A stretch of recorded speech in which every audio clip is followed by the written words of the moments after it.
नमस्कार, सुप्रभात मित्रों। एक बार पुनः स्वागत है आप सभी का सबरंग कार्यक्रम में। मित्रों, आज के दिवस की सुंदर शुरुआत संबंध के महत्व के ऊपर 4 लाइन सुनाकर करना चाहूंगी। कहते हैं कि यादों के पन्नों से भरी है जिंदगी, सुख और दुख की पहेली है जिंदगी। कभी बैठकर विचार कर तो देखो, संबंधों के बिना अधूरी है जिंदगी।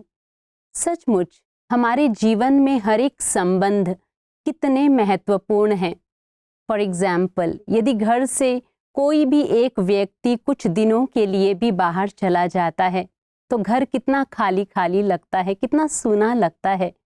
मतलब उस घर के हर एक सदस्य का कितना महत्व है, उस संबंध का कितना महत्व है। लेकिन कई बार हम एक संबंध को बहुत अधिक महत्व देते हैं, बहुत अधिक सम्मान देते हैं, तो वहीं उसके अपोजिट दूसरे संबंध का कभी कभी अपमान कर देते हैं, उन्हें दुखी कर देते हैं। मित्रों, किसी भी संबंध में ये गलती हमसे ना हो। एक ही घर, एक ही परिवार, एक ही छत के नीचे रहते हुए हर एक संबंध को हम बराबर सम्मान दें, बराबर महत्व दें। तो इसी सुंदर बात के साथ आइए सुनते हैं आज का सुवाक्य। बुजुर्गों की छत्र छाया बोझ नहीं है, वो हमारे लिए सुरक्षा कवच है, उन्हें संभाल के रखिए। यही हमारी संस्कृति है, यही हमारा संस्कार है।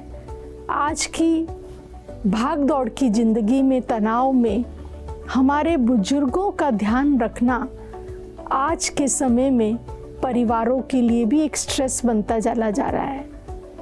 हमें ये याद रखना चाहिए कि बुजुर्गों की, सीनियर्स की हमारे घर में उपस्थिति हमारे सारे ही माहौल को खुशनुमा बनाती है, खुशी प्रदान करती है। तो इसीलिए उन्हें सुरक्षा कवच की तरह समझें, उनसे आशीर्वाद प्राप्त करें, क्योंकि ये संस्कार और संस्कृति हमारे परिवारों को जोड़ती है। तो आइए आज से बुजुर्गों का परिवार में सम्मान करें। ओम शांति।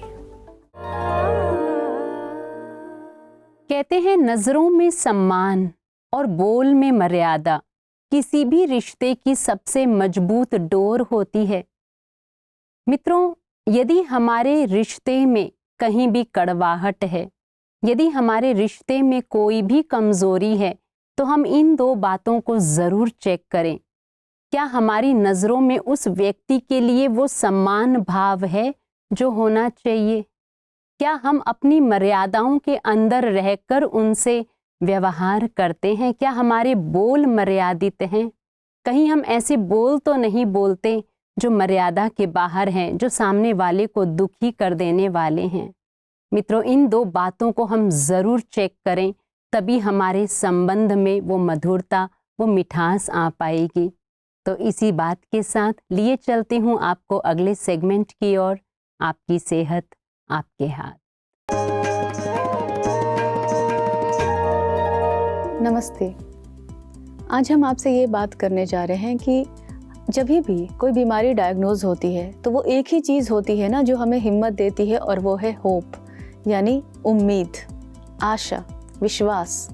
लेकिन कई बार हम इस थिन लाइन को, यानी जो महीन अंतर है होप और फॉल्स एक्सपेक्टेशन में, इसे पहचान नहीं पाते हैं। जैसे यदि हम ये विश्वास करते हैं कि हम इलाज के साथ साथ हर दिन बेहतर हो रहे हैं और हमें ये विश्वास है कि मैं स्वस्थ हो जाऊंगी, इस डिजीज़ से मुक्त हो जाऊंगी, ये आशा है, उम्मीद है। लेकिन फॉल्स एक्सपेक्टेशन क्या हुआ? मैं 3 दिन में ही इस बीमारी से मुक्त हो जाऊंगी, जो रियलिस्टिक नहीं है। अब ये क्यों ज़रूरी है? जब आप फॉल्स एक्सपेक्टेशन करते हैं तो शरीर के ऊपर आप दबाव डाल रहे होते हैं, और ये दबाव स्ट्रेस की तरह शरीर लेता है। लेकिन जब आप उम्मीद रखे हैं, खुशी के साथ, विश्वास के साथ, शांत मन के साथ, तो ये आपके बॉडी को हीलिंग मोड में ले जाएगा। तो इस थिन लाइन को पहचानिए, होप वर्सेस फॉल्स एक्सपेक्टेशन, ये बहुत इंपॉर्टेंट है। तो जब भी कोई बीमारी डायग्नोज हो, उम्मीद तो ज़रूर रखें, क्योंकि ईश्वर की शक्ति आपके साथ है आपको बीमारी से मुक्त करने के लिए।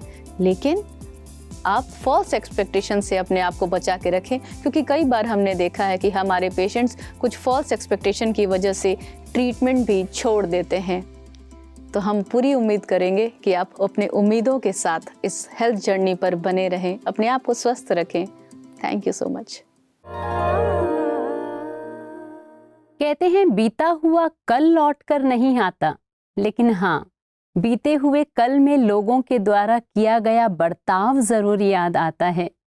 मित्रों, ये बात दूसरों के लिए नहीं है, बल्कि हमारे खुद के लिए है कि हम लोगों के साथ ऐसा बर्ताव करें, ऐसा व्यवहार करें कि आने वाले कल में जब भी हमारा जिक्र हो, हमारी बातें हो, लोग हमें याद करें तो उनके चेहरे पर एक मुस्कान हो, उनके मन में एक संतुष्टता का भाव हो और उनके दिल से हमारे लिए दुआएं निकलें। मित्रों, इस बात पर हम सभी जरूर ध्यान दें कि हमें अपना जीवन ऐसा बनाना है कि आने वाले समय में भी, आने वाले दिनों में भी लोग हमें दुआएं दें, ब्लेसिंग्स दें।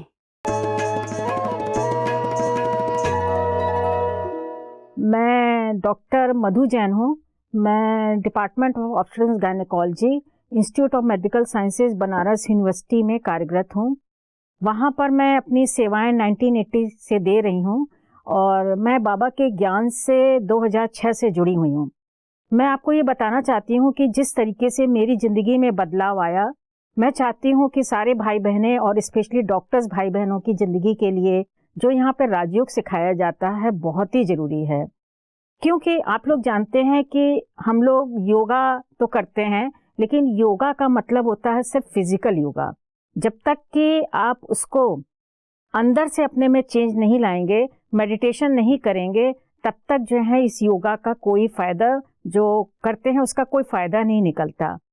यहाँ पर ब्रह्मा कुमारी इसमें आकर मैंने राजयोगा सीखा।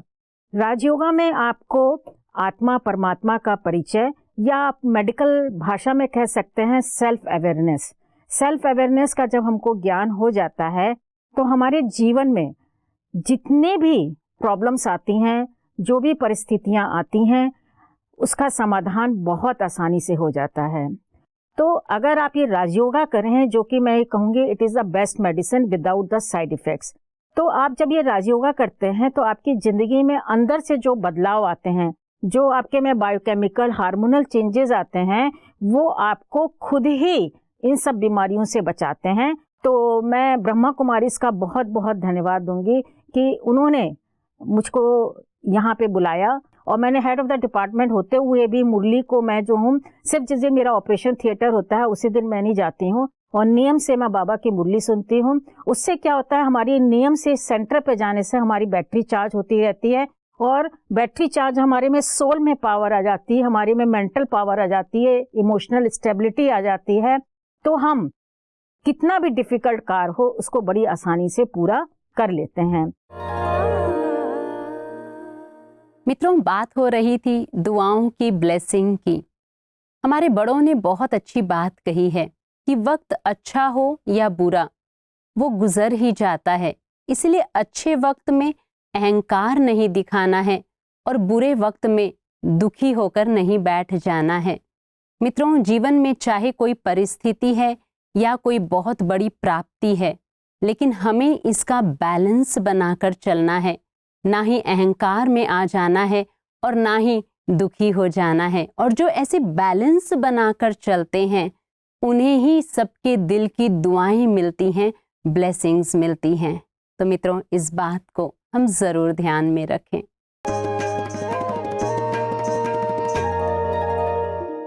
इस दुनिया में 800 करोड़ मनुष्यात्माएं हैं। हर एक मनुष्यात्मा की सोच अपने अपने है।